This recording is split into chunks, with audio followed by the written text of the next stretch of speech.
Hello friend. Welcome to my YouTube channel Studygram 98। जैसे कि आप देख सकते हैं आपके स्क्रीन के सामने जो ये हमारा है चैनल है स्टडीग्राम 98। ऑलरेडी मैंने इस पे कुछ वीडियो पहले ही डाल रखे हैं, जैसे एनसीईआरटी का जो क्लास शुरू किए थे, जिसमें एनसीईआरटी का हिस्ट्री का एक दो लेक्चर है, फिर ज्योग्राफी का एक दो लेक्चर है, फिर एनसीईआरटी साइंस 10th क्लास की जो एक दो वीडियो ऐसे हैं। ठीक है, उसके अलावा मैंने इंग्लिश के जो कुछ इंग्लिश ग्रामर के जो कुछ टॉपिक है उसको भी डाल रखे थे, जिसमें सेंटेंस है, वर्ब है, फिर एडजेक्टिव्स है, ठीक है, प्रोनाउन है, नाउन है। फिर यहाँ पे नंबर सिस्टम के लिए एक वीडियो डाला था, फिर उस समय कंटिन्यू नहीं हो पाया, लेकिन मैंने फिर से ट्राई कर रहा हूँ कि फिर से अभी वीडियो कुछ डालें जिसमें कंटिन्यू करें। तो आप अगर चैनल पर नए हैं तो चैनल को सब्सक्राइब कर सकते हैं, इसे स्टडीग्राम 98। तो चलिए, आज का हमारा दूसरा टॉपिक है जिसमें हम बात करने वाले हैं जो भारत भारत जैसे टैरिफ वार और भारत। तो ये जो आजकल के न्यूज़ में ये टॉपिक के जो पॉइंट है, जैसे टैरिफ वार, ये सारे मतलब ज़्यादा आ रहे हैं, तो मैंने सोचा कि इसके ऊपर एक वीडियो बनाया जाए।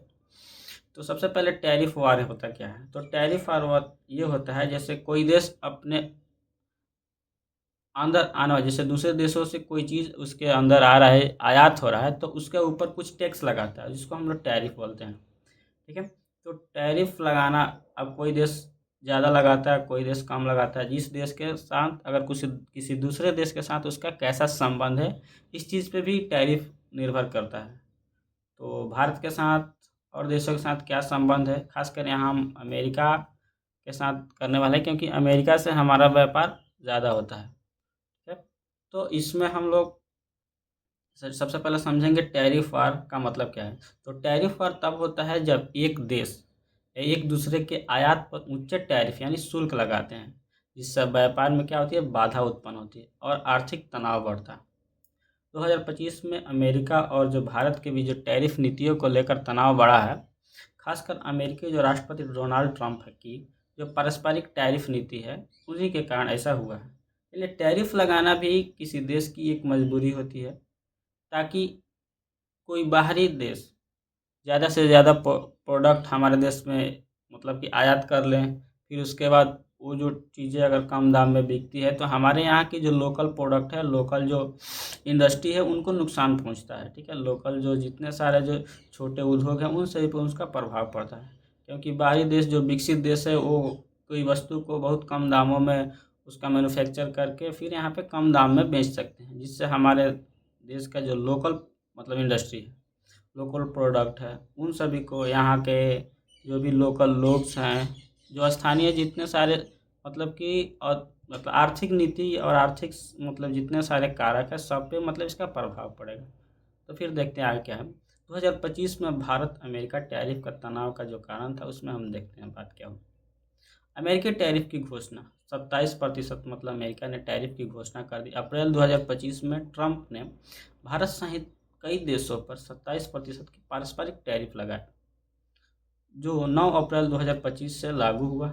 यह टैरिफ भारत के उच्च टैरिफ भारत के उच्च टैरिफ मतलब कि भारत का जो मैक्सिमम टैरिफ पहले था 15.9 के जवाब में लगाया गया, जबकि अमेरिका का जो औसत टैरिफ है 3.4% थी। अब चलिए, 25% जो टैरिफ है, इसकी घोषणा तो जुलाई 2025 मतलब हो गया, जिसमें ट्रंप ने भारत पर 25% की टैरिफ की घोषणा की, जो 1 अगस्त 2025 से लागू हुआ। ये भारत के रूस से तेल और रक्षा उपकरण खरीदने के जवाब में था।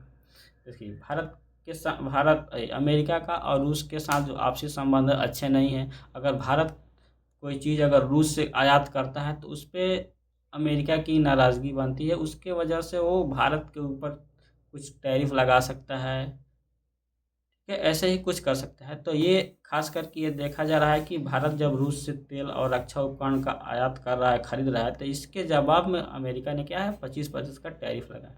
अब चलिए, अब इसमें किन किन चीज़ों पे लगाया, किन किन चीज़ों को छूट मिली है। तो छूट में खासकर यहाँ पे जो फार्मास्यूटिकल के जो है, मतलब कि जो दवाएं है, जिसमें मेडिसिन है, जितने सारे चीज़ें, उन तरह की चीज़ों पे जो ये टैरिफ नहीं लगा हुआ है। उसके अलावा सेमीकंडक्टर्स है जो इलेक्ट्रॉनिक चीज़ों में उसमें यूज होता है। ठीक है, उसके अलावा आप देख सकते हैं,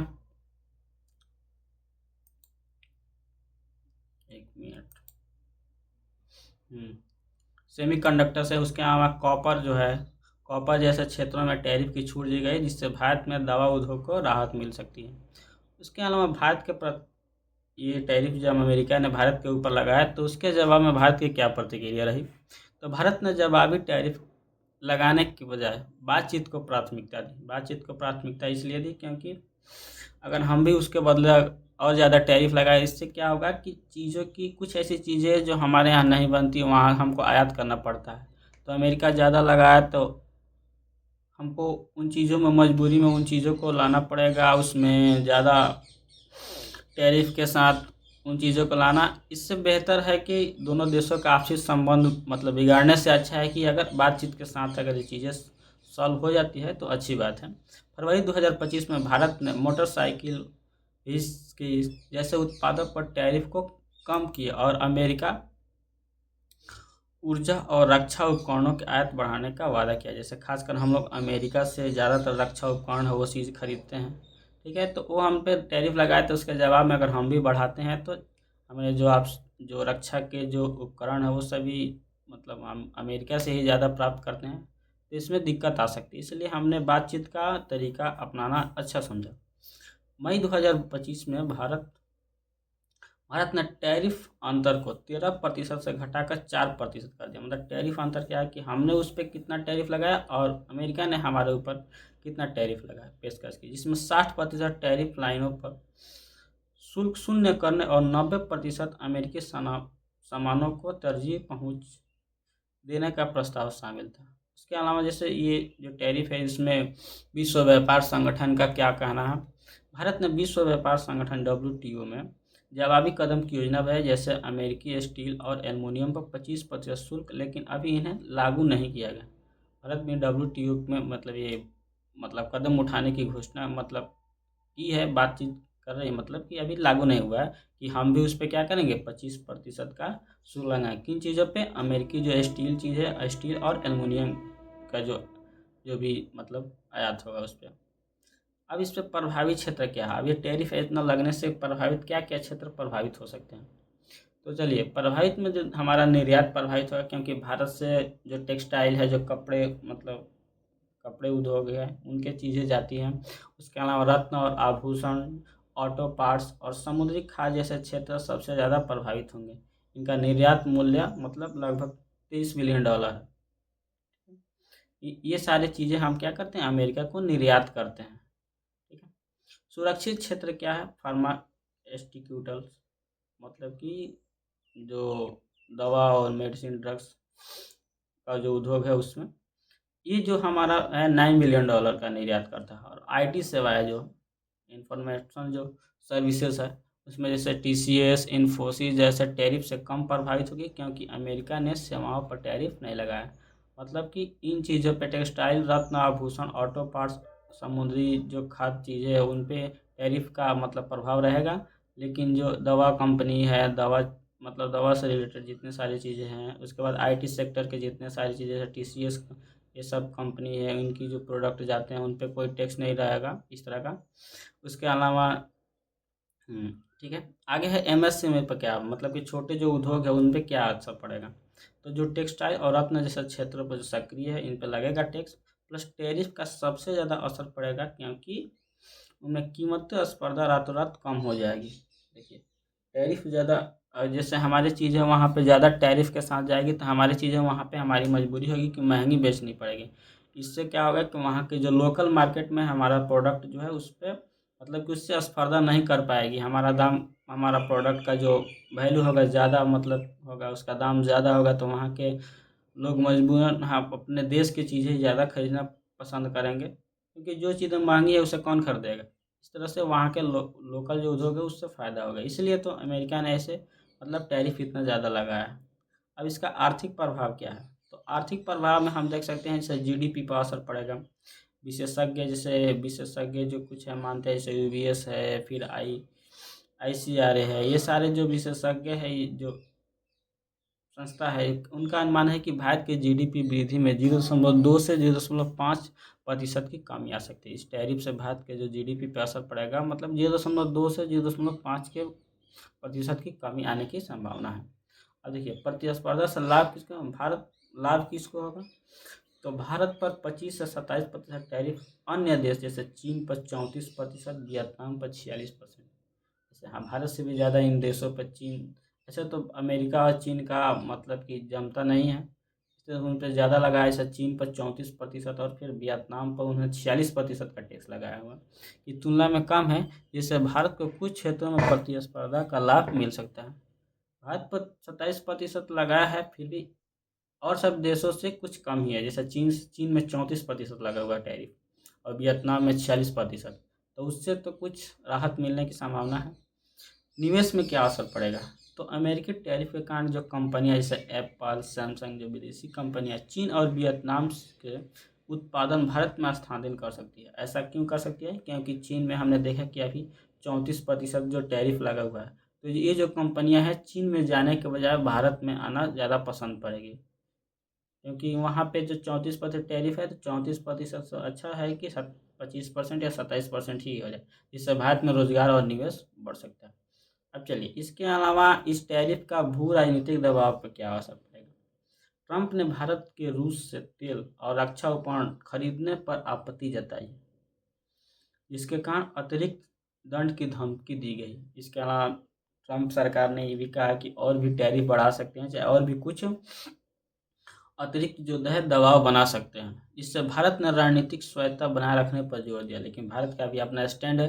उन्होंने कहा कि नहीं, हम स्वायत्त हैं, मैं किसी के दबाव में, किसी की मतलब ऐसे कुछ रह कर के हम ना ही अंतर्राष्ट्रीय स्तर पर हम अपना पहचान बना चुके हैं, ऐसा किसी के दबाव में रहने की ज़रूरत नहीं है। खासकर खाद्य सुरक्षा, रक्षा खरीद और डिजिटल व्यापार में हम लोग यहाँ आत्मनिर्भर हैं। ठीक है, आगे हम बात करते हैं भारत की रणनीति की। भारत रणनीति, इसके बदले में भारत क्या कर, तो द्विपक्षीय व्यापार समझौता होगा, बायलैटरल ट्रेड अलायंस होगा। ठीक है, इसमें भारत और अमेरिका 2025 के अंत तक एक मिनी व्यापार समझौते पर काम कर रहे हैं। ठीक है, अभी हमने बात की कि टैरिफ लगाने के बदले अगर हम भी उतने टैरिफ लगाते हैं तो चीज़ें बिगड़ती जाएगी। इससे बेहतर है कि हम उनसे समझौता कर लें। यह समझौता कृषि और डेयरी जैसे संवेदनशील क्षेत्रों में अभी बाहर रख रख सकता है। जैसे यह समझौता जो है कृषि और डेयरी क्षेत्र में। अब चलिए, इसका विविधीकरण क्या कैसे होगा। जैसे भारत अपने निर्यात बाजार जैसे यूएई, जापान को विविध करने और घरेलू उत्पाद पीएलआई योजना को बढ़ाने पर ध्यान दे रहा है। चलिए, भारत अब क्या करेगा, जैसे अमेरिका में टैरिफ बढ़ा दिया, तो क्या उसके बजाय उन चीज़ों को दूसरे देशों जैसे यूएई और जापान की तरफ, इन सारे देशों के तरफ क्या क्या अपने निर्यात की योजना बढ़ाने पर ध्यान देगा। ठीक है, या घरेलू जो उत्पाद है उन पे, ऑलरेडी हमारा जनसंख्या इतना ज़्यादा, ऑलरेडी हमारे पास मार्केट बहुत है, हमारे पास जो सब संसाधन को कंज्यूम करने के जो लोग हैं बहुत सारे हैं। इस तरह से हम घरेलू उद्योग पर ही काम करें तो इससे बेहतर होगा। नवाचार और आपूर्ति श्रृंखला। नवाचार मतलब कि इनोवेशन क्या क्या हो सकता है, नई नई चीज़ों को कैसे हम बढ़ा सकते हैं। इसमें भारत टैरिफ युद्ध का लाभ उठाकर इलेक्ट्रॉनिक और विनिर्माण में निवेश आकर्षित कर रहा है। भारत टैरिफ युद्ध का लाभ उठाकर इलेक्ट्रॉनिक्स और विनिर्माण में निवेश आकर्षित कर रहा है, और इससे दीर्घकालिक और आर्थिक लाभ हो सकता है। ठीक है, चलिए, तो यहीं पर हम अपने वीडियो को समाप्त करते हैं। अगर आप हमारे चैनल पर नए हैं तो आप हमारे चैनल को सब्सक्राइब कर सकते हैं। इसे स्टडीग्राम 98 ये वीडियो